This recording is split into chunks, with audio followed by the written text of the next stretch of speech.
अस्सलामुअलैकुम। आज આપણે બનાવે છે કોર્ન પાઈ। કોર્ન પાઈ છે આપણે વ્હાઈટ સોસ બનાવશું, એની અંદર આપણે મકાઈ નાખશું અને પછી એની અંદર આજે આપણે ગોશ નાખશું। તમે ચિકન પણ વાપરી શકો છો, પણ આજે હું ગોશ વાપરી। ચાલો આપણે શરૂ કરીએ। હું તમને બતાવું કે આપણે શું વસ્તુની જરૂર પડશે। આ વસ્તુમાં આપણે ખપશે લગભગ 8 चमचा माखण, निमक वगरनो, कां तो तमे कही शको छो अर्धो कप बटर के माखण। एमां आपणे खपशे अर्धो कप थी जराक वधारे धोरो लोट ने पछी आपणे खपशे थोड़ुंक चीज। अहींया छे मारी पासे 4-5 स्लाइस चीजना, पण तमे एके पण चीज एनी अंदर वापरी शको छो। जे आ छे હું જે ગોશ લીધી હતી બાફીને એને ખાલી આવી રીતના શ્રેડ કરી નાખી છું। તો જો તમને ગોશના વડીમાં કુકડું વાપરવું હોય તો બિલકુલ તમારા ઉપર છે। અહીંયા છે મારી પાસે 2 કેન્સ છે, અહીંયા 2 ડબ્બા છે 15 આઉન્સના કોર્ન કે મકાઈ, જેને હું એમાંથી કાઢીને એને ધોઈ નાખી છું। પણ જો તમને શેકેલી ફ્રોઝન વાપરવી હોય મકાઈ તો એ બિલકુલ તમારા ઉપર છે। એમાં આપણે નાખશું જોશું આપણે કેટલું દૂધની જરૂર પડે છે, પણ 2 થી 4 કપ આપણે એમાં દૂધ નાખશું। અહીંયા છે મારી પાસે ખાલી થોડીક પાર્સલી કે છે, એને ડ્રાય પાર્સલી કે છે, એને આપણે ખાલી ઉપર સજાવવા માટે નાખશું, સોલ્ટ ને નિમક। તો ચાલો આપણે શરૂ કરીએ। ચૂલો ઓન કરશું આપણે અને એની અંદર આપણે નાખી દઈશું આપણું માખણ।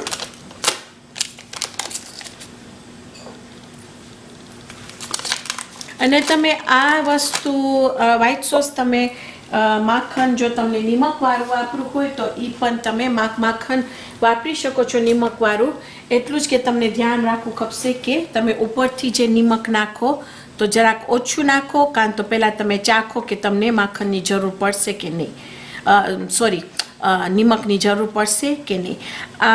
આપણે આ ખબરશું કે આ ફાઇન રીતે ઓગળી જાય।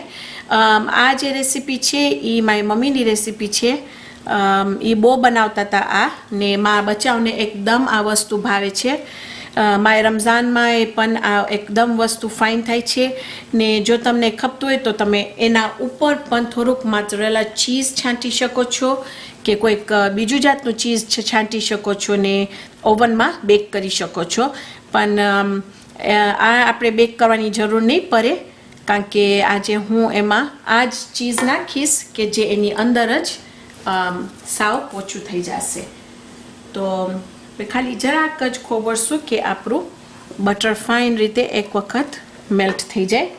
અને આ જે છે ગોશ, એને હું ખાલી લસણ આદુ નિમક ને મરીમાં બાફી નાખી હતી ને પછી એને ખાલી હાથેથી શ્રેડ કરી નાખી છું। યુટ્યુબમાં મારી પાસે એક વિડીયો છે જેમાં હું બતાવું છું કે હું કેવી રીતના આ વસ્તુને બાફું છું, ચિકનને ને કુકડાને કેવી રીતના બાફીને ફ્રીઝરમાં રાખી દઉં। તો જ્યારે મને આવી વસ્તુ બનાવવું હોય તો એકદમ આસાન રેસીપી છે કે 10 મિનિટમાં કે 5 મિનિટમાં પણ મારું ખાવાનું તૈયાર હોય। તો આપણું આ બટર ફાઇન રીતે મેલ્ટ થઈ ગયું છે, તો એની અંદર આપણે રાખી દઈશું આપણું લોટ। આ લોટને આપણે ફાઇન રીતે આપણા બટરમાં શેકશું। જો અત્યારે હું શેકીશ નહીં તો આપણે જ્યારે આપણું વ્હાઈટ સોસ બનાવશું તો એમાં તમને લોટની સ્વાદ આવશે, જે નહીં મજા આવે જરાય પણ। તો આને આપણે ખાલી ફાઇન રીતે મેક શ્યોર કરવું છે કે ફાઇન રીતે શેકાઈ જાય।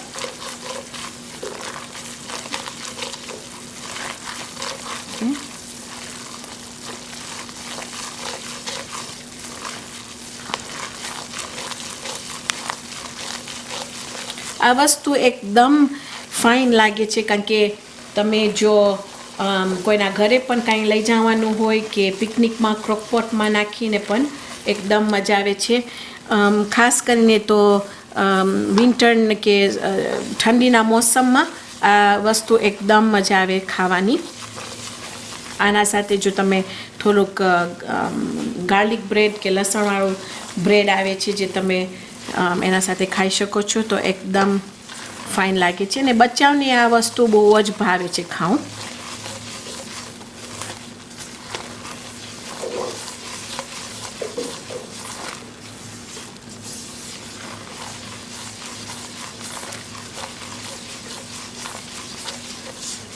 અને મને આ વિડીયો કટ નહોતું કરું કારણ કે મને એકચ્યુઅલી તમને બતાવું છે કે વ્હાઈટ સોસ કેવી તામ થાય છે, કારણ કે કેટલું શેકાવું ખપે છે લોટ. ને એટલું જ આપણે શેકાવું છે કે જેટલું થોડુંક બદામી કલર થઈ જાય ને એકદમ ફાઇન સુગંધ આવવા માંડશે. એકદમ સરસ સુગંધ આવે છે હમણાં, કે આપણને ખબર છે કે આપણું લોટ ફાઇન રીતે શેકાનું છે. હવે જો મારું આપણે લોટ જો એમાં વધારે નાખ્યા હોત ને જરા ગાંઠા થઈ ગયું હોત તો જ્યારે હું એમાં દૂધ નાખત તો આપણને વિસ્કની જરૂર પડત. પણ કારણ કે હમણાં આપણું લોટ આ મિક્સચર આપણું પાંખું છે તો આપણને વિસ્કની મને નથી લાગતું કે વિસ્કની જરૂર પડશે. તો તમે જુઓ તો હમણાં આપણું મિક્સચર ફાઇન બદામી કલર થઈ ગયું છે. એની અંદર હવે આપણે નાખી દઈશું આસ્તેથી આપણું દૂધ.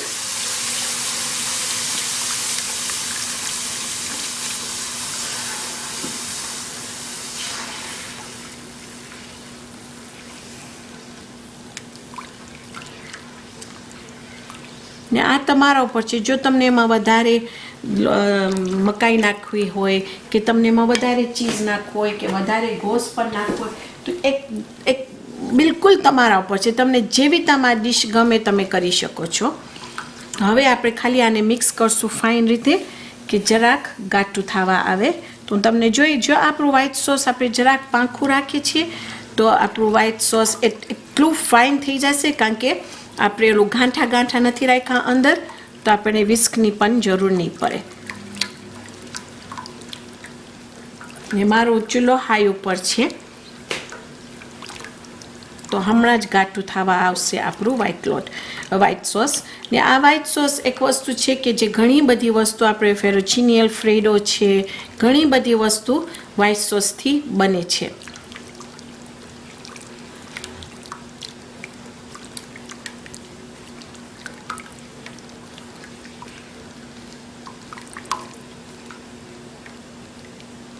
જ્યાર સુધી એ થાય છે ત્યાર સુધી હું ખાલી આ આપણું ચીઝ છે એ ખોલીને રાખી દઈશ.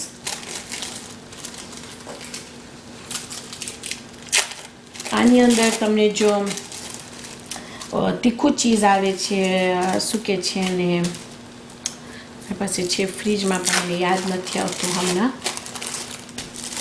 પેપર જેક ચીઝ કે છે ને, એ નાખો તો એ એકદમ સરસ લાગે છે. એમ થોડું તીખું લાગશે તમને તો એ એકદમ એનો સ્વાદ બહુ જ ફાઇન લાગે છે.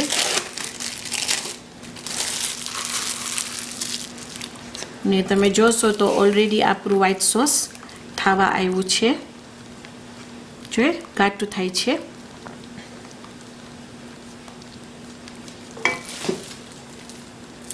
અને હું થોડુંક લઈ આવીશ. મારી પાસે છે હમણાં પેપર જેક ચીઝ એ ફ્રીજમાં.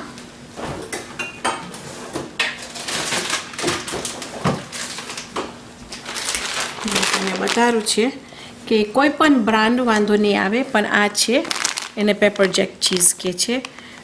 એમાં રેડ ને ગ્રીન હેલોપિનોઝ હોય છે તો એકદમ સ્વાદવાળું થાય છે જો તમને નાખવું હોય તો. હવે તમે જોશો તો જો આપણું વ્હાઈટ સોસ કેટલું ફાઇન રીતે થઈ ગયું, ને એમાં ગાંઠા થયા કે ન એમાં આપણે વિસ્ક પણ વાપરવાની જરૂર પડી. તો આને કે છે પરફેક્ટ વ્હાઈટ સોસ. હવે આપણે નાખી દઈશું આપણું ચીઝ એની અંદર. ઓકે, અને જો જરાક વધારે પણ આપણને એમ લાગે કે ઘાટું થઈ ગયું છે તો આપણે થોડુંક એમાં દૂધ નાખી શકીએ છીએ. ને હું જે આ દૂધ વાપરી છું એ હોલ મિલ્ક વાપરી છું, પણ જો તમને ખપતું હોય તો તમે 2% કે સ્કીમ પણ વાપરી શકો છો. ને હું સાવ હવે જરાક મારું ટાંડો ઓછું કરી નાખી છું, કારણ કે મને નથી ખપતું કે આપણું વ્હાઈટ સોસ બળી જાય. ઓકે, તો જો કેટલું ક્રીમી આપણું વ્હાઈટ સોસ થયું છે. ને એ ઓલ ડિપેન્ડ થાય છે કે તમે કેટલું તમારું પોર્શન છે બટર માખણ ને લોટનું પોર્શન ઉપર ડિપેન્ડ થાય છે. જો લોટ તમારું વધારે હશે તો એકદમ ગાંઠા થઈ જશે એની અંદર, ને પછી ગાંઠા રિલીઝ કરવા માટે થોડુંક મુશ્કેલ છે. માફી માંગુ છું, મને હજી મારી ઉધરસ નથી ગઈ. અહીંયાનું મોસમ એકદમ હજી ઠંડુ છે, તો મને માફ કરી દેજો મારી ઉધરસના લીધે. ઓકે,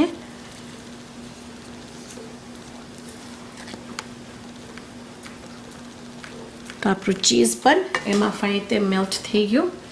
હવે એની અંદર હું નાખી દઈશ આપણી મકાઈ. અને જો હમણાં મને એમ લાગશે કે આપણું મકાઈ ઓછી છે તો આપણે મકાઈ પણ વધારે નાખી શકીએ છીએ. ઓકે, હવે આ જે છે એ મને ઘાટું લાગે છે, મને એકદમ ઘાટું આના ભાવે, તો હું એની અંદર થોડુંક દૂધ નાખીશ થોડુંક, કારણ કે આ જેટલું ઠરશે એટલું વધારે ઘાટું થશે.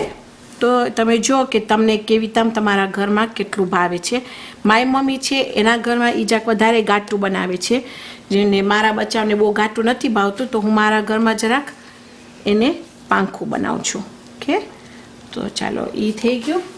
હવે આપણે એની અંદર નાખી દઈશું આપણું ગોશ, ને આપણું ડિનર છે તૈયાર. તો તમે જો કે કેટલું આસાન રીતે આજે આપણી આ ડિશ થઈ ગઈ.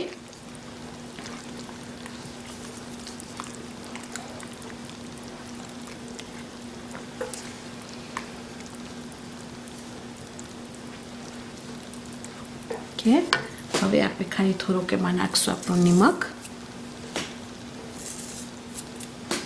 એમાં આપણે નાખશું આપણી મરી. હવે તમે ધોરી મરી આમાં નાખી શકો છો, પણ મને એકચ્યુઅલી ગમે કે આમ દેખાય કે એમાં કાળી મરી નાખ્યા છે.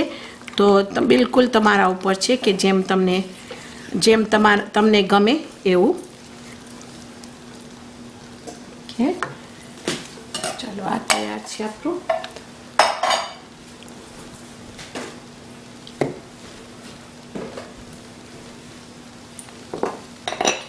આપણે ચાખશું કે આપણું નિમક ને મરી આપણને કેવું લાગે છે.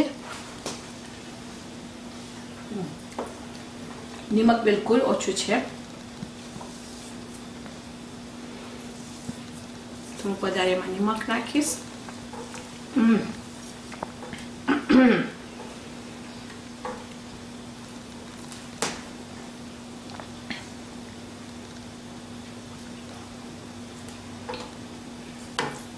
હજી થોડુંક.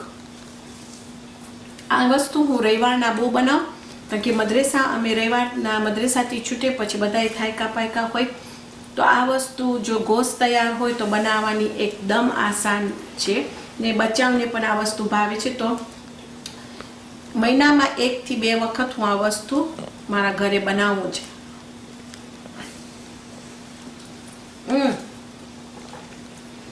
વ્હાઈટ સોસ એટલું સિલ્કી, આમ એટલું ફાઇન સોફ્ટ થયું છે, એમાં કંઈ ગાંઠા નથી, આમ સ્મૂથ બહુ જ ફાઇન થયું છે. ને એકચ્યુઅલી તમારું વ્હાઈટ સોસ ફાઇન થશે તો તમારી ડીશ પણ એકદમ સરસ થશે. હવે મેં તમને બતાવ્યું છે કે કેવી રીતે હું કરીશ.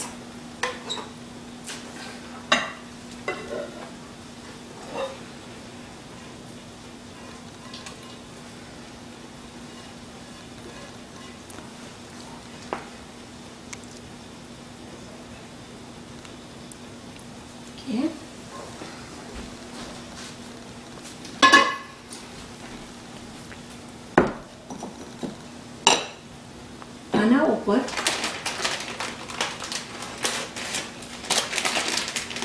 લેશું થોડુંક આપણું ચીઝ.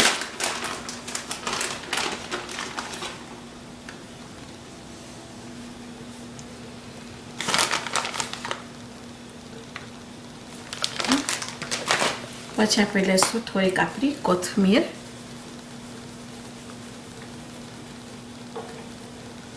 અને જો તમને એના ઉપર હજી ફાઇન રીતે ઓલું કંઈક લાલ નાખવું હોય તો તમે એના પર પેપ્રિકા પણ છાંટી શકો છો. ને મને મરી તો આમાં બહુ જ ગમે છે, તો હું એની અંદર થોડીક એના ઉપરથી મરી છાંટીશ.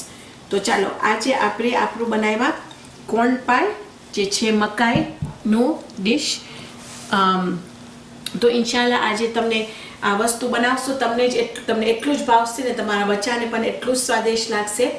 ઇન્શાલ્લાહ આવતી વખતે આપણે આવશું, આપણે બીજી જબરદસ્ત રેસીપી બનાવશું. તો ત્યાર સુધી ખુદા હાફિઝ.